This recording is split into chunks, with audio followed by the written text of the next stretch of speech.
Well, it's 5:45 p.m., which means it's time for another edition of BCTV's weekly media roundup, 5:45 Live. I'm tonight's host, Roland Boyden. I'll be taking you through a 15-minute broadcast into the regularly scheduled 6 o'clock world news. Now, on deck tonight, we're going to break down the Select Board's huge announcement this week that they are effectively tabling the town's police fire upgrade project by not choosing to fund the bond this year out of the budget.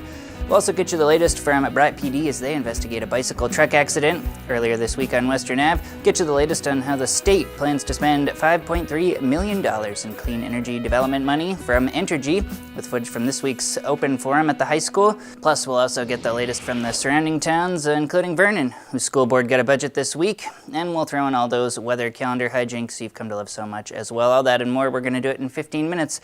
So stick with us right here on 5:45 Live.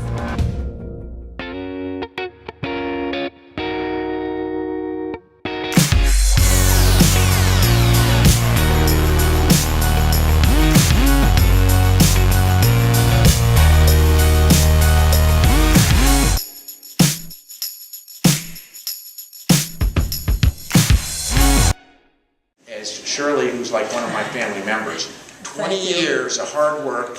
Let's keep it up. We're making great progress. We just got to get the rest of the country to do what Vermont has done, and we're making progress there too. Well, let's give a big hand to Shirley. Welcome back to this May 16th, 2014 edition of 5:45 Live. I'm tonight's host, Roland Boyden. Now, that's footage of the governor with Walk for Life founder Shirley Squires. Now we're playing a little clip of that in preparation for this weekend's upcoming AIDS Project of Southern Vermont fundraiser. That's slated to commence tomorrow morning, that's Saturday, at 10 a.m. at the River Garden in downtown, where organizers will say a few words before leading the gathering out onto the roadways of Brattleboro for a ceremonial march up Main Street to the Brattleboro Common. Now we are going to check in with some more events a little bit later in the show, all part of our interactive video calendar, but in the meantime taking a look at some Walk for Life footage there. Okay, with that we're going to launch into the local headlines, and for that we'll look no further than right here in Brattleboro in this very 230 Main Street town offices. In fact, for our lead story tonight, as this week members of the Brattleboro Selectboard moved to effectively table the town's massive police fire upgrade project with a 4-1 vote not to include $261,000 in the upcoming budget for payments on the project's $9 million bond. The budget was rejected. There's a big argument to be made that the budget was rejected because it included so much money for the police fire project, and so we're saying we got to look at it again. There's a ton of considerations to be looked at, and none of us know the answer right now, and there's too many different alternatives. So we've left the $9 million that was originally scheduled for borrowing out of the 2015 budget. We're going to take the time to go back at the police fire project.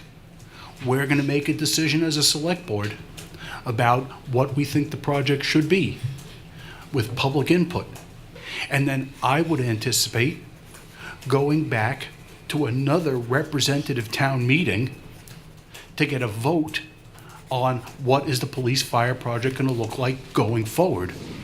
Now, this board decision comes just hours after the town's appointed police fire committee unanimously approved $2.5 million in cuts to the project, bringing the projected grand total down to $11.7 million. Now, that vote from the select board, though, ups the pressure on a complete rethink of a project that's come under fire from financially pressed town taxpayers.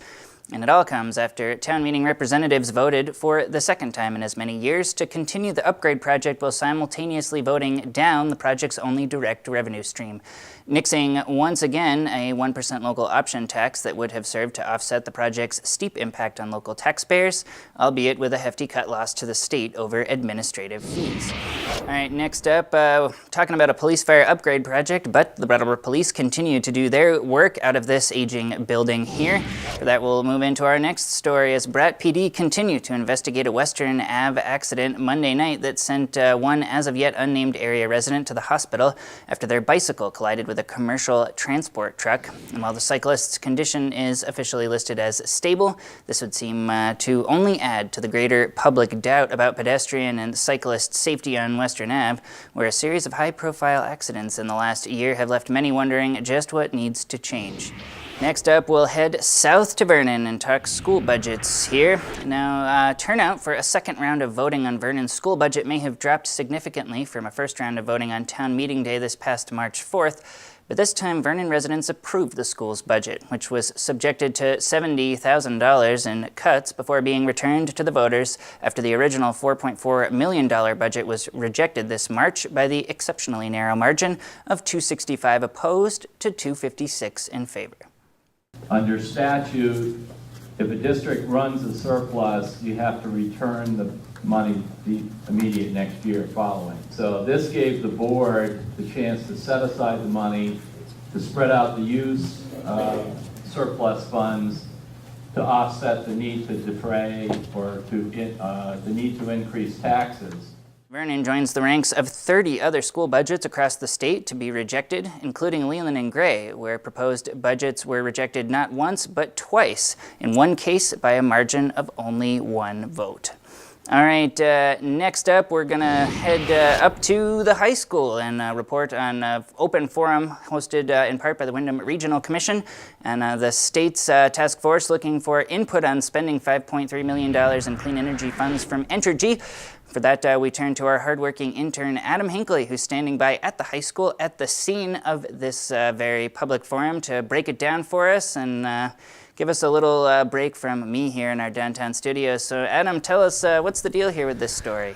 All right, next up, last week we reported on the state's announcement that Vermont Yankee owners Entergy Nuclear had already delivered on a plant closing agreement provision to provide Vermont with $5.3 million in funds for clean energy development, prompting the state to seek public input on how to spend this one-time bump in revenue, with the state getting their first dose of public input this week at an open forum hosted in the high school's multi-purpose room, as members of community organizations joined concerned residents in voicing their concerns over the county's economic future, $5.3 million or not. All right, we're going to move on now and launch into our latest feature, our Commons News Report. And for that, I'm going to head to commonsnews.org online, as any one of you out there interested in following along with Brattleboro's weekly independent newspaper can. You can also pick up a paper each and every Wednesday. They're refreshed on newsstands around town. You can pick one up for free, or if you'd like to help support the paper as a community-minded citizen, you can head back to commonsnews.org and get yourself a paid subscription as well. Today, as we launch into our split screen, we're going to take a look at an article from Commons News reporter Olga Peters entitled "Morse Temporarily Takes BDCC Helm, Executive Director Search Gets Underway." Now, this is an article about Stephen Morse and the Brattleboro Development Credit Corporation. We've got a quote here from Olga that cites Morse's experience. As she writes, "Morse is no stranger to tall orders. As the chair of the Southeastern Vermont Economic Development Strategies Task Force on Post-Vermont Yankee, and as a former Vermont Speaker of the House."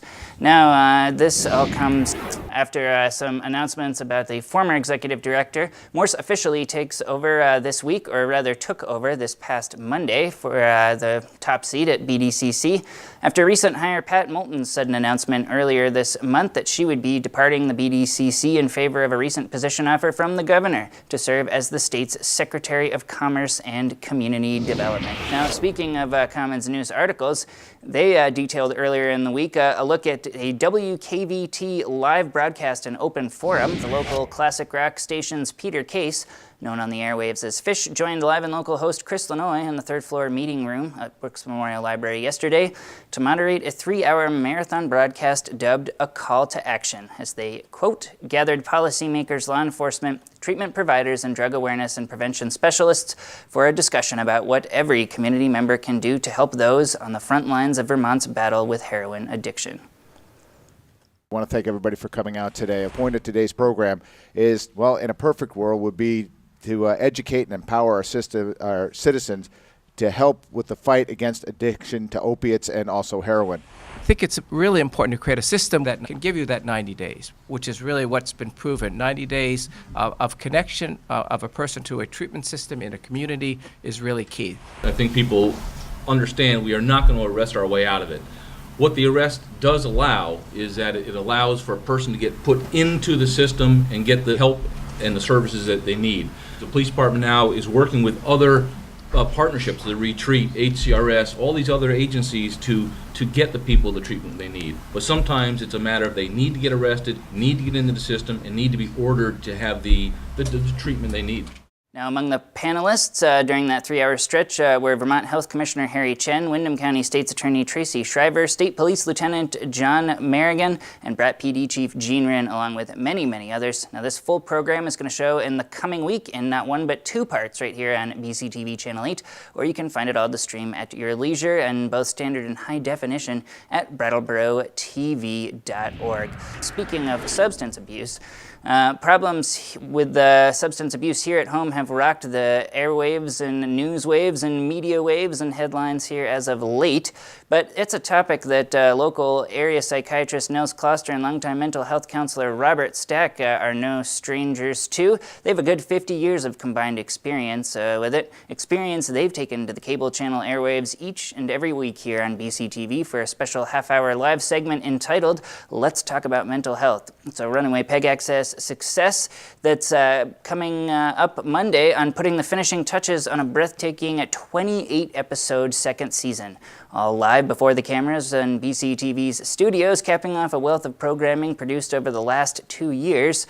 It's programming that we've gone through to produce a highlight reel for. Let's take a look. Good evening. Welcome back to Let's Talk About Mental Health. I'm Nels Kloster, an addiction psychiatrist. I'm working in Southern Vermont. My name is Robert Stack, and I'm a licensed alcohol and drug counselor. We've been doing this now for... It's doing your 5th or 6th show. We actually have some questions tonight a little bit.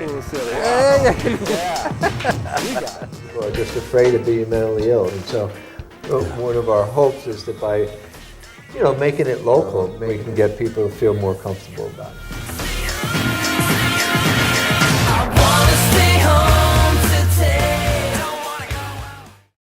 Now you can see the final Season 2 episode of Let's Talk About Mental Health live right here on BCTV Channel 8 this coming Monday at 6:30 p.m. Eastern Time, or see subsequent rebroadcasts throughout the week on BCTV Channel 8 and find each and every episode from Season 1 and 2 available to stream at your leisure at BrattleboroTV.org. All right, just a few things to wrap up here on this somewhat dreary edition of 545 Live, looking out over a rainy Friday.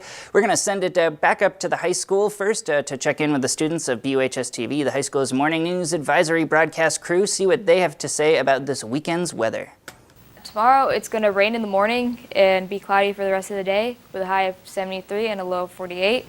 And tomorrow it's going to be partly cloudy with a high of 69 and a low of 44. And that's all we have for you today. Back to the desk. Now, speaking of the high school, we get to send it back up there to Adam Hinckley, who is up there doing his special report on the Entergy $5.3 million state open forum on clean energy development. But we often have him do double duty and record an introductory segment to our calendar. Since I can't really introduce it, I'm in it. So we have to send it back to Adam. Take it away. What's in store on the calendar here? Time for the calendar. Roll it. All right, with that, we'll move on here and talk Saturday, May 17th, where a bevy of area events should make it an interesting Saturday. We'll start by talking Girls on the Run as they get set to host their 5K walk-run fundraiser event.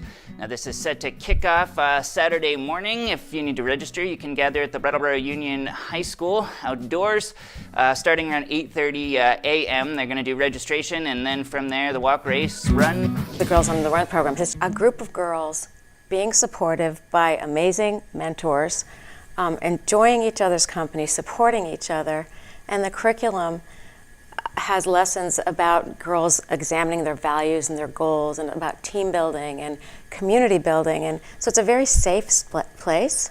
And while they're here, they're also running. And so they've chosen a goal to finish a 5K. That does it for another edition of 545 Live. Thanks for checking in with us. We sure appreciate it. We'll be back next week for another full 15-minute broadcast, 5:45 p.m. Eastern Time, right here on BCTV Channel 8. And as always, thanks for watching.